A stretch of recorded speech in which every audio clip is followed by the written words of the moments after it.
She entered the most powerful royal family in the world as a shy young woman and became something the monarchy could never fully control.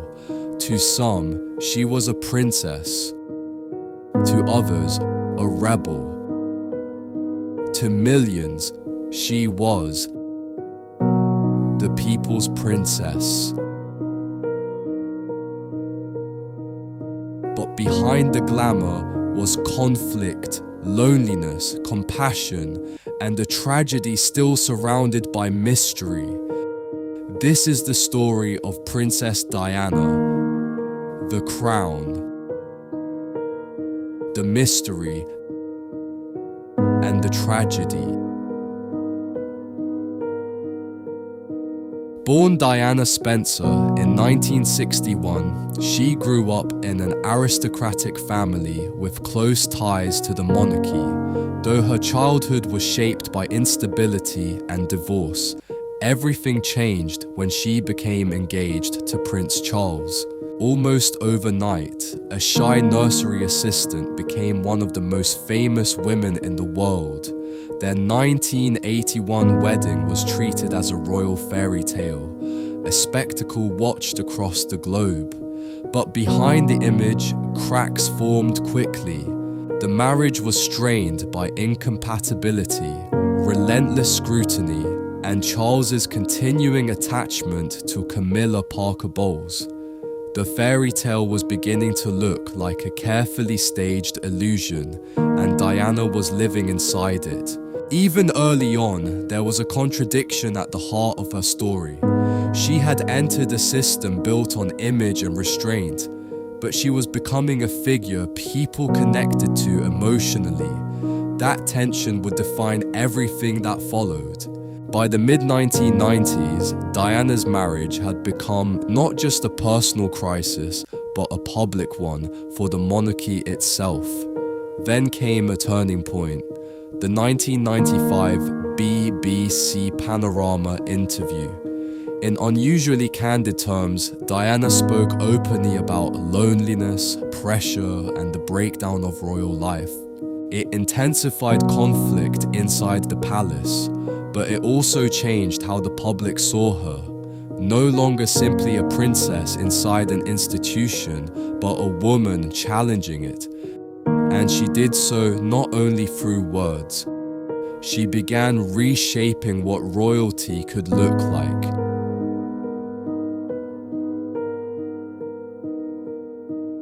Through HIV/AIDS advocacy, she helped reduce stigma at a time when many feared even touching patients. HIV does not make people dangerous to know, so you can shake their hands and give them a hug. Heaven knows they need it. Through Centrepoint, she supported the homeless. She visited people living with leprosy, and through her campaign against landmines, she helped bring global attention to an issue often ignored.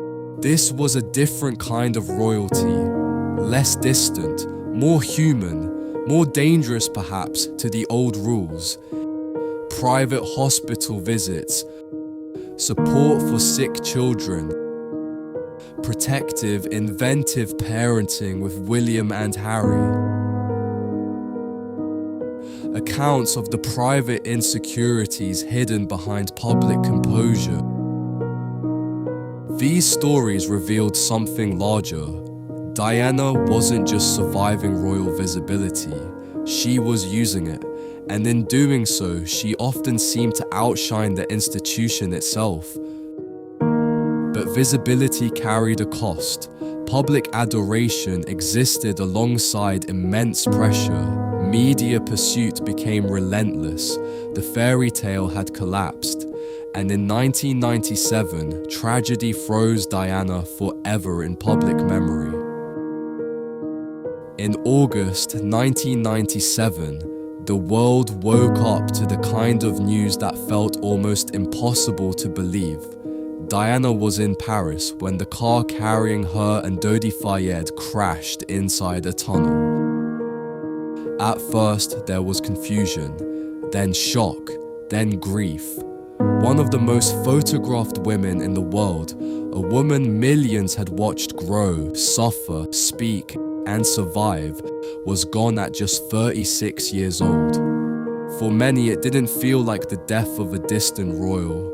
It felt personal. Crowds gathered. Flowers covered the ground outside royal residences. People mourned not only a princess, but the woman they believed had made royalty feel human. And in that grief, questions began to rise. How could a life so public end in such chaos? How could someone so visible seem so unprotected in her final moments?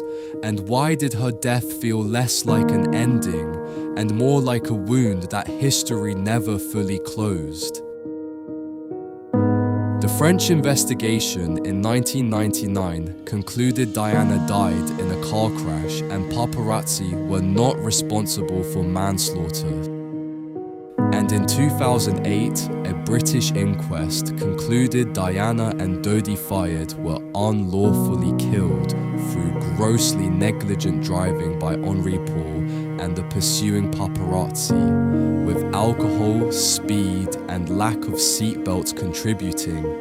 What remained was not a murder plot, but a tragic crash worsened by reckless and avoidable factors, and yet controversy endured, because Diana's death brought together chaos, distrust, and a figure so iconic that many struggle to accept such an ordinary explanation for an extraordinary life. But Diana's story did not end in Paris. Her death transformed her into something larger than royalty, a symbol, a memory, a standard against which public compassion would be judged. She changed expectations of monarchy, making it seem more emotionally human. She changed expectations of public leadership, showing empathy itself could carry influence, and she helped prove visibility could be used not only for spectacle, but for moral force. That may be her deepest historical significance, not simply that she was famous, but that she reshaped what power could look like. She entered the world's most powerful family, resisted its rules, paid the cost of visibility, and left behind a legacy that outlived the crown. Princess Diana is remembered as glamour, compassion, and tragedy, but perhaps her real legacy was something rarer. She made institutions seem human and made humanity seem powerful.